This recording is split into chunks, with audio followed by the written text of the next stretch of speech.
I'd like to backtrack just a little bit. You mentioned way at the beginning of the answer about Paul and Barnabas, and then they split.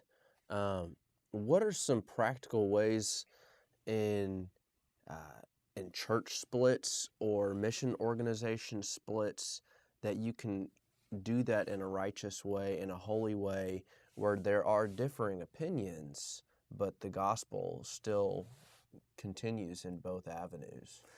Sometimes the cross can bring immediate reconciliation. Sometimes it doesn't. And one of the things that looks like what happened in Paul's dispute with Barnabas is that they didn't call a church court, and they didn't demand that the other one be disciplined. They didn't demand that one guy be proclaimed right and the other one proclaimed wrong. In this particular situation, they seem to have decided that the wisest thing to do is just let it go, and presumably go about ministering without slandering the other one, without making it a matter of the Barnabas party versus the Paul party, but staying focused on we're both serving Christ, even though we've hit this roadblock in our own relationship, and just letting the Lord over time work it out.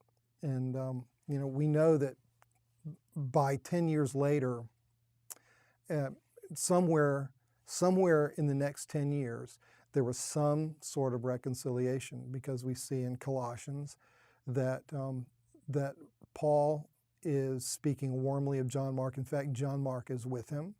And when in 2 Timothy, Paul is facing his own martyrdom, he wants John Mark to be brought to be with him.